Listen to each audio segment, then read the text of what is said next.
समय की बात है। गांव में एक औरत रहती थी, उसका नाम शोभा था। शोभा की कोई संतान नहीं थी, इसलिए शोभा बहुत दुखी रहती थी।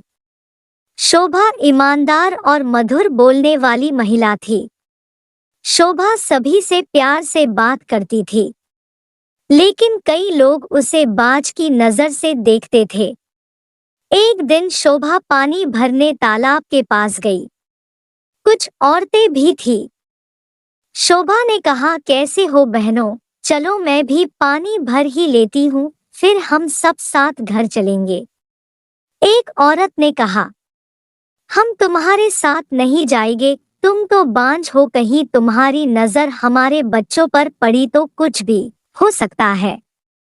शोभा के मन को काफी ठेस पहुंची, पर उसने कुछ भी नहीं कहा। सभी औरतें घर चली गई और शोभा भी अपने घर आ गई। शोभा को दुखी देखकर उसका पति भी काफी दुखी था। वह शोभा को हमेशा भरोसा दिलाया करता था कि तुम तो अभी बहुत सुंदर हो, पता नहीं जब बच्चे होते तो काफी मोटी हो जाती। शोभा कुछ समय के लिए अपना दर्द भूल जाती। समय बीतता गया और धीरे धीरे सभी गांव वाले शोभा को बोलने लगे। कुछ गांव वाले इकट्ठा हो गए और आपस में बात करने लगे। शोभा हमारे गांव के लिए मनहूस है, उसे गांव से निकाल देना चाहिए। शोभा अपने द्वार पर खड़ी सब कुछ सुन रही थी। शोभा अपने कमरे में आकर रोने लगी। कुछ दिन बाद गांव के एक छोटे बच्चे की तबीयत बिगड़ी। सभी लोग उसकी खूब इलाज कराए, पर बच्चा ठीक नहीं हुआ और थोड़े समय में उसकी मृत्यु हो गई। अब तो शोभा पर और भी पहाड़ टूट पड़ा। सबने सोचा शोभा ही बच्चे के मरने का कारण है, उसे तत्काल गांव से बाहर किया जाए। सबने मिलकर उसे गांव से बाहर निकाल दिया। शोभा के पति ने गांव वालों को समझाने की कोशिश की, पर गांव के लोगों ने उसे भी मिलकर जंगल के पास वाले कुएं में डाल दिया, जिससे शोभा के पति की मृत्यु हो गई। शोभा यह सब सहन नहीं कर पाई और उसने भी कुएं में कूदकर अपनी जान दे दी। अब तो शोभा चुड़ैल बन गई और गांव वालों से अपना बदला लेने लगी। एक दिन एक गांव वाला रास्ते से जा रहा था। रात काफी हो चुकी थी। तभी एक औरत दौड़ते हुए उसके पास आई और बोली, सुनिए, मेरी थोड़ी मदद कर दीजिए। आदमी ने बोला, कौन हो तुम और इतनी रात को यहाँ क्या कर रही हो? उस औरत ने कहा, मैं और मेरा बेटा यहाँ घूमने आ रहे थे। वह जंगल के पास गया और खो गया। मैं बहुत समय से मेरे बेटे को ढूंढ रही हूँ। देखो ना, ढूंढते ढूंढते रात हो गई, अभी तक नहीं मिला। उस आदमी ने कहा, चलो मैं भी चलता हूँ, अभी ढूंढ लेंगे।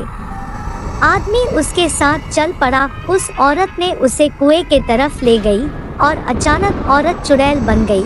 आदमी डर गया। चुड़ैल ने कहा, तुम लोगों ने मुझे और मेरे पति को बड़ी बेरहमी से मार दिया, हमारे हंसते खेलते घर को बर्बाद कर दिया, अब तुम्हें भी मरना होगा।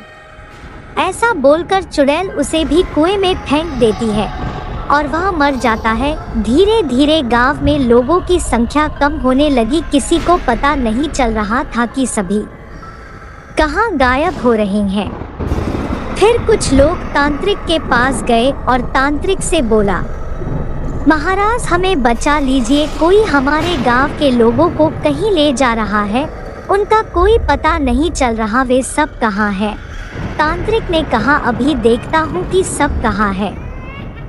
तांत्रिक ने अपनी सिद्धि से सब दृश्य देख लिया। तांत्रिक ने कहा, आप सभी ने शोभा और उनके पति के साथ बहुत अन्याय किया था, उसी के वजह से शोभा अब पूरे गांव को मारना चाहती है। उसके पति को आप लोगों ने मार दिया था, इस कारण उसके पति की आत्मा चली गई, लेकिन शोभा ने आत्महत्या की थी। इस वजह से शोभा चुड़ैल बन गई है।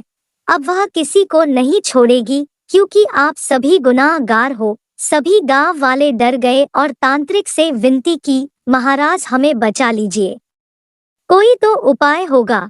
तांत्रिक ने कहा, आप सभी को दिन के समय कुएं के पास जाना होगा और शोभा की लाश निकालकर उसे अग्नि में डालना होगा और अपने किए गए पापों के लिए माफी मांगनी होगी। आप सभी से ऐसी गलती फिर कभी ना हो। अगर उसने माफ कर दिया तो आपका गांव बच जाएगा, नहीं तो आपके गांव को कोई भी नहीं बचा सकता।